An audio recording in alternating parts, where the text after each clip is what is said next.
The Florida Panthers await their dance partner. Welcome to NHL Wraparound Stanley Cupdate for Thursday, May 29, 2025. Your usual suspects joining you today, Vic and Neil. I was really appreciative for the game on Wednesday that not once did you spoil any of the goals, and there were 8 of them last night. You know what I did? Didn't you see where I sent you 1-0 exclamation mark? I did. So I sent that about 2 minutes into the game. And then I was thinking, and then I was thinking you'd be waiting. Where's the goal that he's sending me? I knew at some point it had to be 1-0 for somebody. So I was just giving you an advance warning that the game would start out 1-0 for somebody. Saw right through it, muchacho. Because games don't start 2-0 or 3-0. No. Or 1-1. But I told you once that I knew the score of the game before it started. And that was 0-0.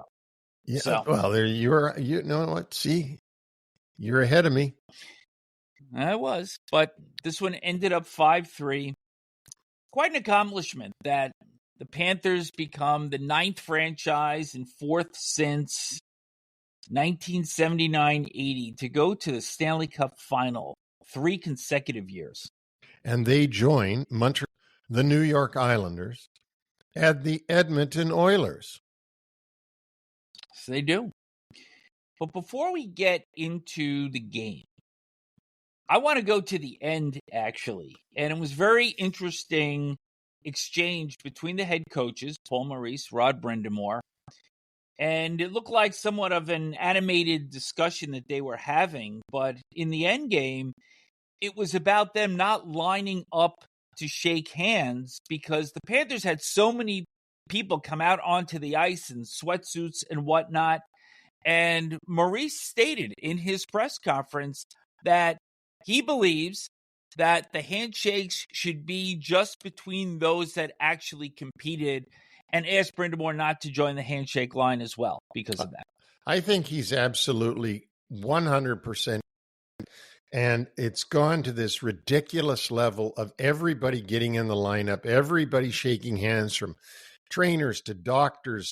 And, you know, it loses its meaning. I watched Tkachuk go through the lineup. There was no emotion. He didn't even stop for a second with most of the players. And I guess that's because there's so many people coming down that line. I think Paul Maurice is a very insightful, thoughtful person, very intelligent, comes up with a lot of really good thoughts, and that's one of them.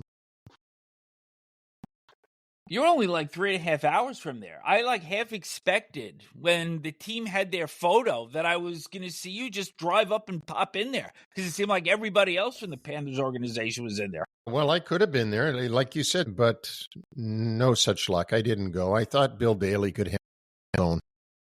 And he certainly did. So let's start to recap this game because for the Panthers, they welcome back Sam Reinhart, Nico Mikkola, and A.J. Greer all back in the lineup. Carolina picked up right where they left off. Game 4, first 7 shot attempts of the game. And then Gustav Forsling has a pass picked off in center ice by Sebastian Aho. He scores an unassisted breakaway goal at 4:39. Looks like the Canes are off and running. That was a great pickoff by Sebastian Aho, and I'm sure that Forsling thought, oh, no, not him. Have it picked off by anybody but Aho, and he certainly just picked the perfect corner on Bobrovsky. It was a great goal and a great way for Carolina to start the game.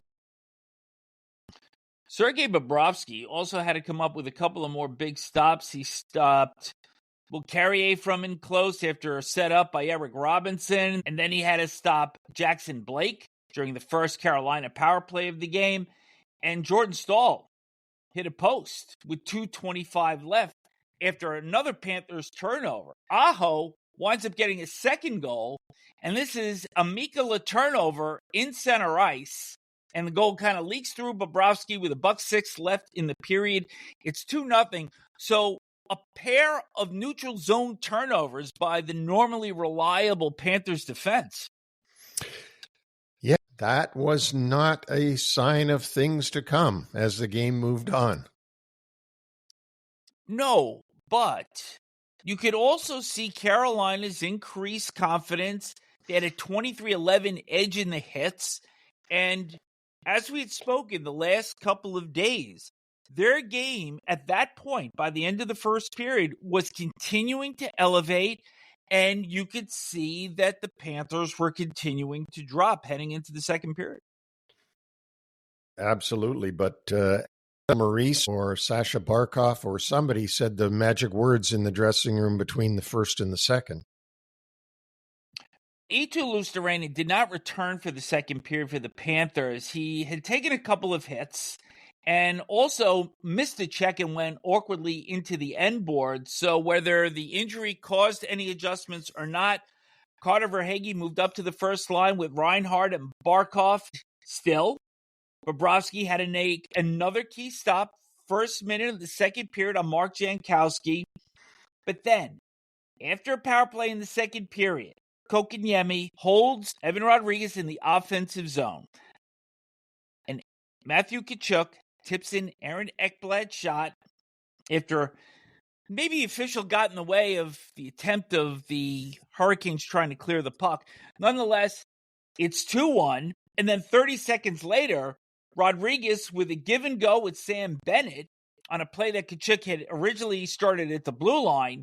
Rodrigues finishes it off. 2 goals in 30 seconds. All that work that the Hurricanes put themselves in to get in prime position to perhaps bring this series back to sunrise. And now it's 2-2. And the air is completely gone out of the building. It's gone from a raucous, crazy crowd in North Carolina to people sitting on their hands in fear that they're going to blow this game after having that 2-0 lead. Before we go on, that was Rodrigues' first goal of the playoffs, although he does have 10 assists. But it's funny that when I look out west and I see Ryan Nugent-Hopkins for the Oilers, it's almost as if Edwin Rodrigues is the counter in the East for what he has done, not only for the Panthers this year, but last year as well. He has been a great find for the Florida Panthers right in to the structure that they have. I love the third goal by the Panthers because Anton Lundell took the faceoff, drew away from Aho, and Brad Marchand rotated, passes across the crease for the tip-in. 3 goals, 3 shots, 4:36. That 2-0 deficit is now a 3-2 lead for the Panthers. Let me ask you on the 3 goals, because we've looked at Freddie Anderson all season long. I thought the only one of the 3 that maybe he had a chance on would have been to have gotten his stick out on the redirect by Rodrigues. You agree with that? I don't know. I didn't really think that he was bad on any of them, that they were all, really good goals by the Panthers. But I think this is where you see the difference in Bobrovsky makes saves that perhaps he's not supposed to make, and he stopped Aho twice during a power play late in the second period. As we got going in the third, Bobrovsky again stops Jarvis on a shorthanded attempt, and then Anderson came up with a few good stops of his own, including one on Verhaeghe during the same power play. Hard shot, good glove save from close in. And also of note, because we saw Luostarinen leave the game in the first period, and AJ Greer also got banged up, only had 1 shift in the third period, and that was only 22 seconds in length. So you're almost starting to see a little bit of urgency now for the Panthers to want to close this series out because they're starting to get nicked. They are, and everybody wants to get as much rest as they can during the playoffs, and they want to end this if they can. What I saw during the game was, you're right, Bobrovsky, what makes him so great is that he makes saves that he shouldn't have been able to make. Right. And that keeps the team in the game, and it motivates the rest of the team when you see that from the bench. Anderson, on the other case, is he a good goalie? Yes. Does he make good saves? Yes. but he doesn't stop as many that he shouldn't have been able to stop, whereas Bobrovsky is able to do that, and that is a tremendous asset for a team. And that's what all the great goaltenders do. They make stops that nobody thought they would be able to make. Still, the Hurricanes are pressing. And finally, at the 8:30 mark, Forsling and Reinhart both failed to clear.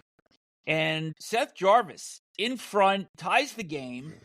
And Carolina still has the hope that they're looking for, that they're going to be able to force a Game 6. Jarvis's goal was a chip. It was almost like he had a sand wedge that he used to put that in over top of Bobrovsky. And at that point, to be honest with you, I didn't see them winning. Even when it got to 3-3, I still thought the Panthers would win. I just wasn't getting the feeling that they had enough. I thought the crowd was still apprehensive. It's almost as if they were a lot noisier at 2-0 than they were at 3-3, with their team having scored the most recent goal. But then you talk about players leading from the front, and that's a term that Brad Marchand used after the game to describe Alexander Barkov. Amazing strength to set up Verhaeghe with 7:39 left. And that's the backbreaker, gives the Panthers the 4-3 lead. It was a great setup by Barkov. I mean, what a great power forward he is. And Verhaeghe, he's been really good. Again, he's tremendous. He's one of these guys that you don't notice him during the regular season as much as you notice him in the playoffs. I'm going to move ahead to the empty net goal, because this is one of these things that if you're a championship team, things just happen to go in the right direction for you. You make your own breaks. Sam Bennett takes a slash with 3 minutes left in regulation, and Bobrovsky has to stop Svechnikov, Aho, Gostisbehere. It's a 6-on-4. Barkov clears the puck right at the end of the power play, and who's coming out of the penalty box but Sam Bennett to retrieve the puck, dunk it into the empty net, and that's all she wrote for the Carolina Hurricanes. Once again, 5-3 final. Imagine the feeling you get, big-time fan in that building, and you see Sam Bennett put that empty netter in, and you know that's the season. It's gone. Let's look at the significance, as we'd spoken before, that essentially they finished with only 10 forwards in the game, but also the significance of closing this out in 5, because now let's take the totality of the Panthers. They're going to the finals for a third consecutive year. They've played an awful lot of hockey. They also had 8 players that went to the Four Nations tournament.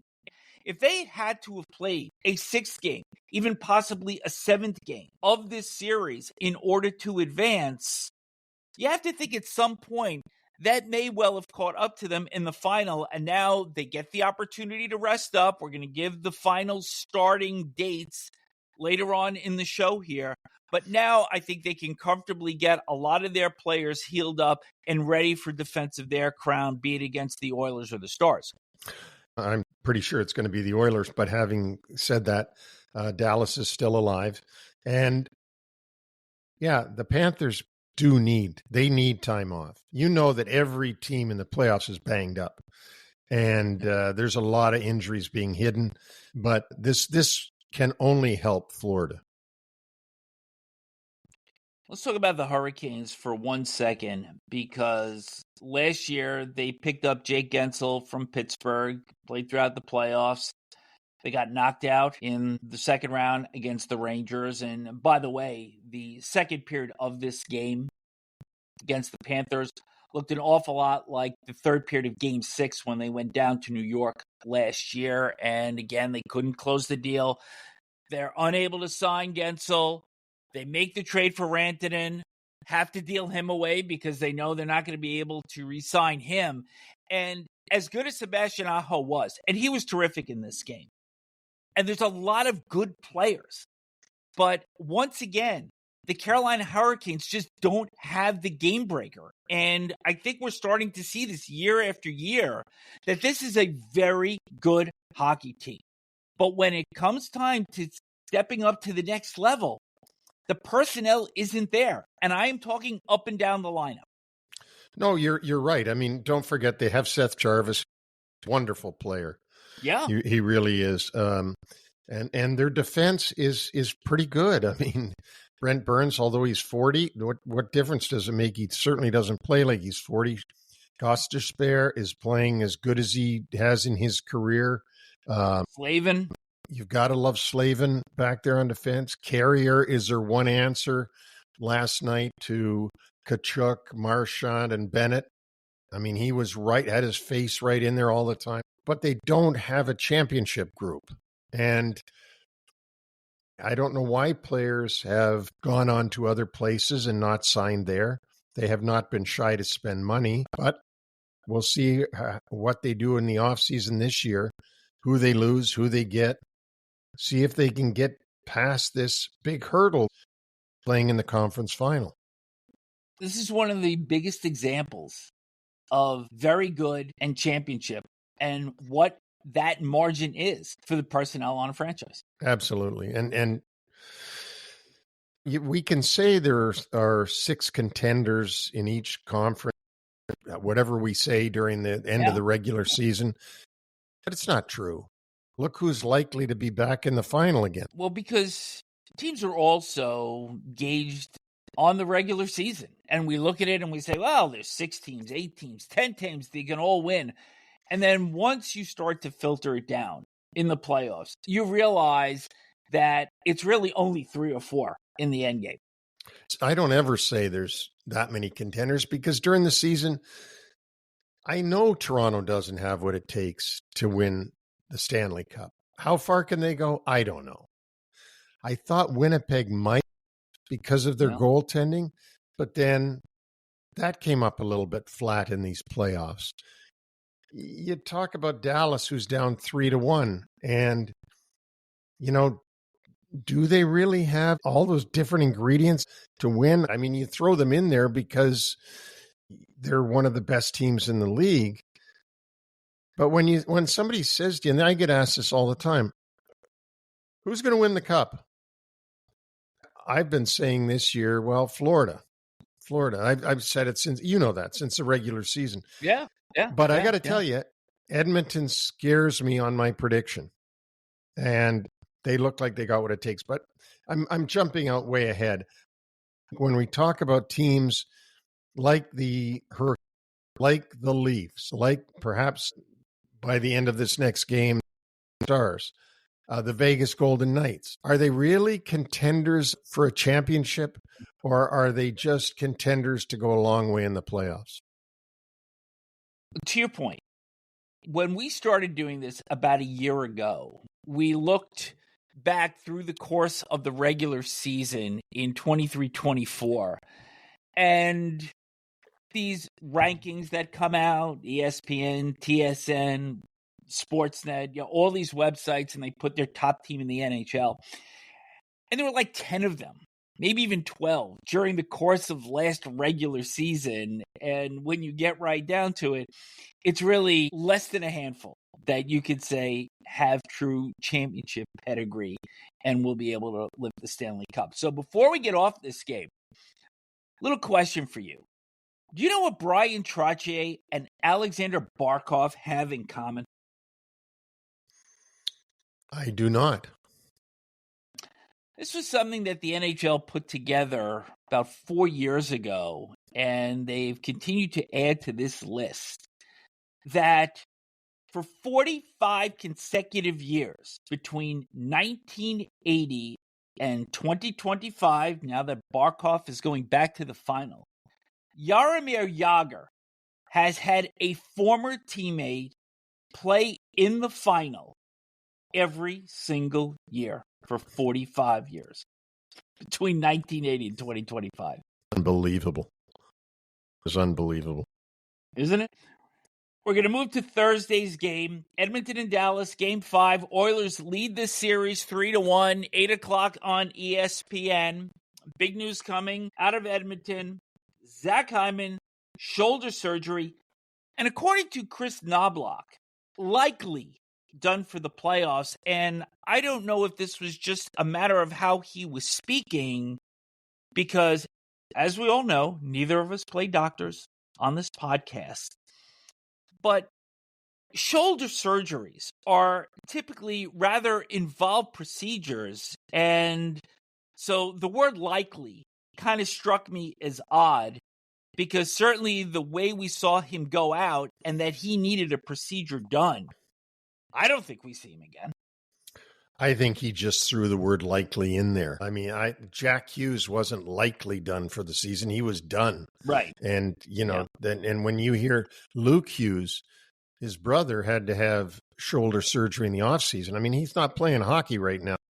And I've never heard of a guy getting his shoulder scoped. I mean, knee scopes are common, but scopes, no. I mean, this is going to be corrective surgery, whether there was ligament damage or whatever the damage was, odd collision that he had with Marchment. And aren't scopes something more that is wear and tear over a period of time? And this was just a sudden injury that took place in Game 4. I think we're making a lot out of the word likely. I think he threw that in there just to keep everybody off kilter. He didn't want to say definitively. Well, I took the bait on that one. Connor Brown also going to be out for Game 5. So let's see now if Knobloch elects to go 11-7, because if Matthias Ekholm is available, this would kind of be similar to what Peter DeBoer did with Miro Heiskanen, going 11-7 until he was able to get his game fully back, the amount of ice time that he usually logs.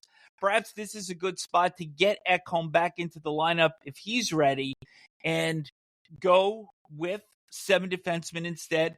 Let him get his legs going so he can amp his game up. I think it would be smart if he did do that. And Paul Coffey, of course, is coaching the defense for the Oilers. If Ekholm comes back, that can only be good news for the Edmonton Oilers. Of course, if they wind up going 12-6, perhaps Jeff Skinner gets back in. He finished the regular season with 1,078 games played in his career. It's the first time he's ever been in the playoffs, and he only played in Game 1 against Los Angeles. That's the only game he's played in. Well, at least he broke his string. Well, they go 12-6. Perhaps he draws back in this evening with both Hyman and Connor Brown out. So if Edmonton wins and has their rematch with the Florida Panthers, the final, according to reports, will start Wednesday, June 4th.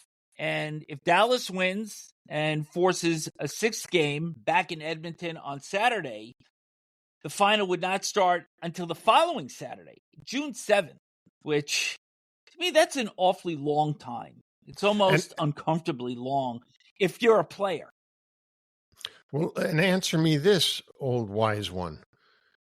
What if Dallas forces a 7th game? Game 7 would be played next Monday night, and that they would still start on Saturday, the 7th. Okay. Well, we'll see what happens. We will. Ask me the golden question here. What's the bee in your bonnet today? What's ticking me off is what you're asking. When Well, you watch... Go ahead. I have another way of saying it, that's all. Yes. When you watch the intermissions on TNT and ESPN, what's missing? I don't know. Okay. There is never any discussion about the other series. So ESPN has not talked about Carolina and Florida, and on TNT last night, they ignored Edmonton and Dallas. There's only so much I want to get bludgeoned with analysis of what I have just seen in between periods, and I'm rather certain that the talent on both networks is watching the other series.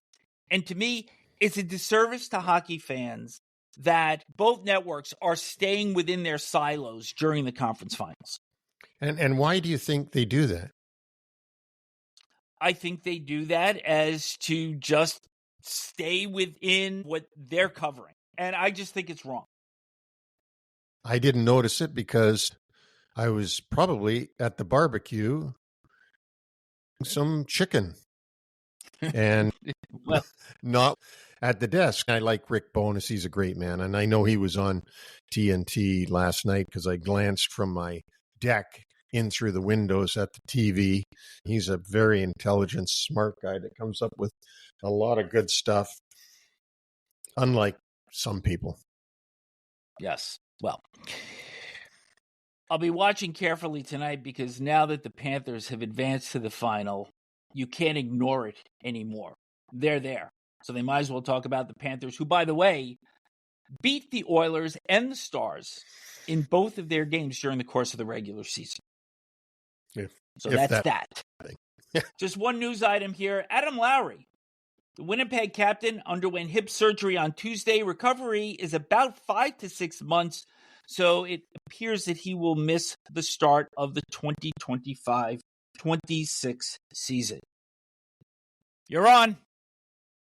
Can you play the trumpet, please? I don't have any horns with me. I don't have the Phoenix horns. I have no horns. It's time for This Day in Stanley Cup History. We have a little bit of discussion here that we're going to have. We have two items.